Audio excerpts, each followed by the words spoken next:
Bueno, sí, la IA es una pichurra en muchos sentidos, pero también tiene sus ventajas, ¿no? Y un amigo me preguntó si podía utilizar la inteligencia artificial para estudiar. Y la respuesta pues no es tan simple, así que decidí hacerle este video. Primero es separar una cosa y es pensar que cuando uno utiliza la inteligencia artificial uno está aprendiendo por utilizarla.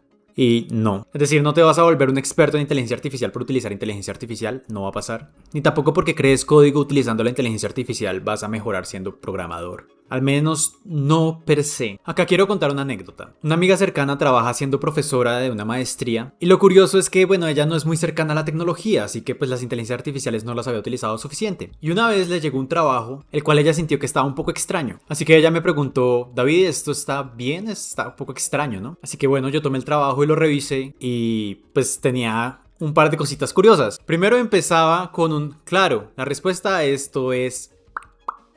Y terminaba con un, para más información, si quieres podemos investigar otras cosas de tal y tal y tal otra cosa. Además la estructura, el uso de ciertos emojis en el mismo trabajo de maestría. Era indudable que simplemente había copiado lo que le había dicho GPT y lo había pegado. Ni siquiera lo había leído en lo más mínimo, porque si lo hubiera leído en lo más mínimo habría notado que al inicio y al final estaba eso. Pero ni leyó el inicio, ni leyó el final, ni nada. Simplemente copió, pegó, lo envió. Y bueno, sí, es gracioso el hecho de que alguien haya hecho eso, pero da mucho de qué pensar que esta persona está esperando. Es decir, quiere graduarse de una maestría con información que llenó con GPT para hacer qué con eso. Es decir, la información no viene con el título. Por haber hecho los trabajos no significa que lo sepas, ¿no? Pues ahí es donde voy de no caer en esa trampa de pensar que por hacer cosas con inteligencia artificial uno las sabe. ¿Por qué no? Pero sí se puede utilizar para estudiar. Ahora, depende mucho también de lo que uno vaya a estudiar. Pero a mí me gusta dividirlo en 3 fases. Si uno quiere estudiar lógica o programación, si uno quiere utilizar la inteligencia artificial para la investigación o si uno quiere utilizar la inteligencia artificial para algún tipo de diseño. Cada una de estas con sus trampas. Ojo que no estoy diciendo diseño gráfico, sino diseño en general. Y bueno, puede ser muy útil para ciertas cosas en las cuestiones de diseño, como un brainstorming, ayudando a analizar muchos conceptos que de pronto no logras cuadrar o unificar, o incluso ayudándote a crear ciertos bocetos y traerlos a la realidad. No voy a mentir, puede ser sumamente útil. El segundo caso sería el caso de la investigación, donde uno utilizaría la IA para que vaya y pues como es mucho más rápida que uno, encuentra información más rápido. También pueda realizar ciertas conexiones entre lo que está pasando. Hay varias cosas interesantes ahí. O la IA para la programación, que pues el uso es bastante extenso. Pero cualquiera de estos 3 usos tiene que tener algo específico. Nuestro enfoque no tiene que estar en que la IA cree, sino en que revise lo que hacemos o que nos ayude a entender algo de una forma más rápida. Pero no debe estar en que la IA cree, porque la IA creando no va a crear información en nuestras cabezas. Es decir, lo importante es la estructura que esté de fondo que ustedes están utilizando para guiar ese aprendizaje. Es decir, lo importante acá es cómo ustedes se están sintiendo y están siendo honestos con lo que están llenando en sus cabezas. Y sonará estúpido, pero es muy difícil ser honesto con uno mismo. Y más que todo en este tipo de cosas que a veces se pueden poner aburridas.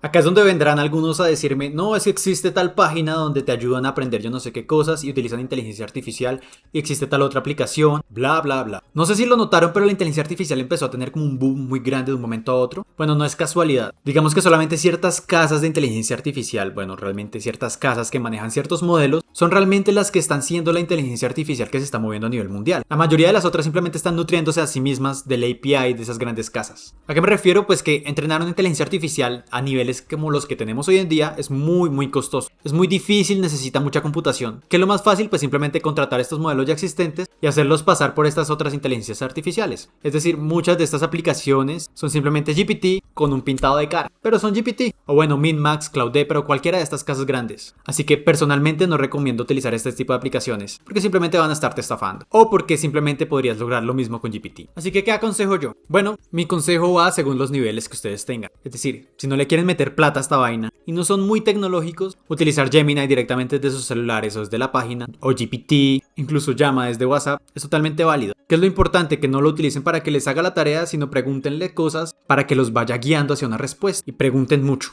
Eso es muy importante, porque acá es importante el paradigma. No podemos pensar en GPT como nuestro profesor, porque para ser profesor uno tiene que entender la habilidad que el estudiante quiere obtener, la manera y el camino que hay que recorrer, las limitantes que tenemos como humanos para entender y cómo facilitar ese proceso y conectar con el estudiante. No es solamente revisar cosas y decir si está bien o mal o tirarte información. Y en este caso, pues nosotros tenemos que hacer de alguna manera como nuestros propios profesores. Más adelante les diré algunas alternativas, pero bueno. Y tenemos que tomar a GPT o bueno, la inteligencia artificial que decidamos como alguien que va a revisar lo que nosotros hacemos, porque son muy buenas revisando y encontrando errores. Pasemos al siguiente nivel. Si eres un poquito más tecnológico, quieres algo un poco más personalizado, guardar tu información y no quieres gastar plata, y bueno, si tienes una buena PC, podrías utilizar LLM Studio o Llama C++ e instalar un modelo local en tu computador. Puedes utilizar Kimi, Gema, alguna de las Llama, y tendrás el modelo funcionando en tu computadorcito y no vas a tener problemas y vas a poder hacerle tus preguntas. Según la potencia de tu computador va a ser la velocidad, pero vas a poder hacer todas las preguntas que se te dé la gana.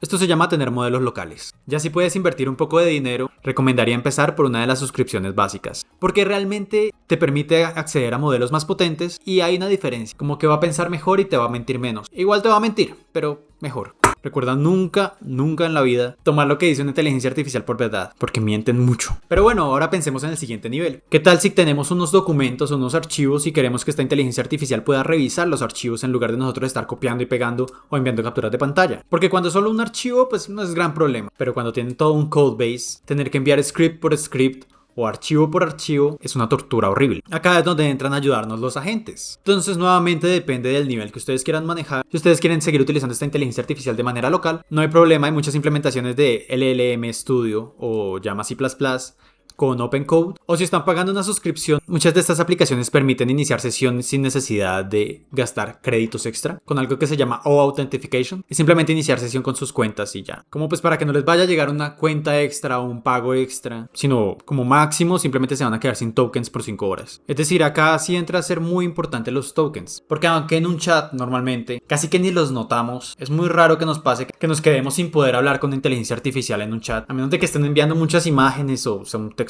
demasiado denso. Pero cuando utilizamos agentes, los agentes son conscientes del contexto de todos los archivos y están revisando todos los archivos constantemente. Eso quema una cantidad de tokens increíble. Así que si nos ponemos muy creativos, fácilmente nos va a llegar un mensaje que nos dice: no podemos seguir utilizando esto por 5 horas. O tal vez por una semana. Porque así es como tiene los límites, eso es un poco extraño. Cabe aclarar que no solamente tenemos OpenCode, también tenemos Codex, también tendríamos Claude Code, por ahí vi que Grok también implementó su propio, y hay muchos. Lo importante no es la marca, incluso uno puede ir cambiando de agente. Hoy puedo pagar GPT, mañana puedo pagar Claude. No es tan relevante realmente cuando ustedes entienden la base. ¿Qué es lo realmente importante acá? Que entiendan qué hace un agente. Y un agente va a un contexto, entendamos contexto como una carpeta, va a una carpeta de sus computadores y en esa carpeta tiene libertad de revisar los archivos. Entonces si estoy escribiendo un libro, por ejemplo, puedo escribirle: hey Codex, ¿puedes revisar mi libro y ver si tengo errores de ortografía o cosas por el estilo? O darme ideas para cómo continuar esta historia, o pensar cómo podría escribir una precuela de esto. Bueno, sin ustedes tener la necesidad de estar copiando el archivo completo y enviárselo a GPT, estos agentes simplemente van a ir, revisar y van a regresar y te van a dar una respuesta. O incluso pueden ir y modificar el archivo directamente. Que si estamos estudiando no lo recomiendo, pero pues pueden hacerlo también. Si me preguntan cómo lo utilizo yo, a mí me gusta utilizar dos. Yo uso Alacrity y en Alacrity utilizo Celish. A la izquierda puedo utilizar Codex con su modelo más pesado. A la derecha puedo utilizar OpenCode utilizando Minmax en una versión muy básica, más como para preguntas o peticiones rápidas. Y en la parte de abajo dejo una pequeña línea de comandos para cosas generales como revisar archivos o ejecutar ciertos comandos. Sin embargo, no se asusten por esta línea de comandos, es como a mí me gusta trabajarlo, pero cada una de estas aplicaciones incluso tiene sus propias aplicaciones de escritorio sin necesidad de entrar a la línea de comandos. Por ejemplo, Claude tiene su aplicación, Codex misma tiene una aplicación que se llama Codex, donde ustedes simplemente entran, le dicen qué carpeta quieren trabajar y empiezan a trabajar. Entonces, si lo notan, hay muchas formas de utilizar inteligencia artificial. Pero a mi parecer, acá realmente lo más importante no es utilizar la inteligencia artificial más poderosa, sino es más bien un mindset, cambio de mindset. Porque cuando uno va al colegio, uno está acostumbrado a que el profesor le pone ciertas tareas, uno las cumple y más o menos cuando uno termine cierto tiempo, uno va a saber ciertas cosas. Incluso las certifican. Pero como hablábamos antes, la inteligencia artificial no es un profesor, es más alguien que corrige. Bueno, también puede hacer cosas, pero en este caso es alguien más que corrige. Y acá viene la parte incómoda para mucha gente y es que tienen que conocerse a ustedes mismos. Es decir, ustedes tienen que conocer cómo ustedes aprenden. A lo largo de mi vida me he dado cuenta de que no todos aprendemos de la misma manera. Y yo cometía un gran error diciéndole a los demás cómo aprendía yo y trataba de que ellos aprendieran de la misma manera. Grave error. Pero les puedo contar mi metodología y de pronto ustedes pueden empezar a explorar la de ustedes. Lo importante es que se pregunten cómo sucede que yo me aprenda las cosas. No que me las memorice, que las aprenda. A mí me sirve mucho escribir. Incluso hay una anécdota de Newton, que la forma en que Newton aprendía también era escribiendo. Y el tipo lo que hacía era transcribir directamente todos los libros que él tenía, varias veces. El tipo no quería memorizarse el libro, quería entender a través de la escritura. Pues bueno, a mí me funciona también así. También me sirve mucho hacer diagramas. Por acá les dejo algunos ejemplos de mis diagramas. Hago diagramas de absolutamente todo. Si no hago un diagrama de algo, no lo entiendo. Incluso mientras hablaba hice un diagrama. Entonces saquen de sus cabezas la idea de que memorizar es aprender. Eso no se conecta para nada. Incluso siento que es contraproducente porque cuando ustedes memorizan, ustedes creen que saben algo. Y los aleja del proceso real de aprender. Desde mi perspectiva, aprender algo no es solamente saberlo, o saber que existe, o que tal vez más o menos tenga una idea de cómo utilizarlo. Es bueno, sí, empezar por ese punto de comprender que eso existe y más o menos entender cómo funciona. También es digerirlo, literalmente como la comida. Ustedes no comen y de una vez va eso a sus células, sino que se tiene que hacer más chiquitico, pedacitos más chiquiticos hasta que se puedan procesar y digerir. Es exactamente lo mismo con el aprendizaje. Me vieran mis profesores del colegio hablando de aprendizaje. Bueno, y el último paso del aprendizaje es la parte de interiorizarlo, de utilizarlo hasta que ustedes sientan que es parte de ustedes, que no les cuesta hacerlo. Es decir, sí, hacerlo una y otra vez, pero no una y otra vez lo mismo. Hagan proyectos. Evalúen lo que están haciendo ustedes, traten ustedes mismos de hacer sus propias inteligencias artificiales y revisar dónde está el error, dónde está la mejora. Por otra parte, es bueno tener algo que les dé algo de estructura. Por ejemplo, si ustedes van a aprender a programar, un error muy común es empezar con la parte visual, la parte bonita, y dejar los fundamentos atrás. Un error muy grave. Yo pasé por eso. Es un error que sucede en todo tipo de aprendizaje. Entonces terminamos siendo personas que saben como cositas de acá, pero de esto nos falta un montón. Pero aquí volvemos a saber otro poquito, y aquí otra vez nos vuelve a faltar un montón. Y lo peor es que ni siquiera lo sabemos.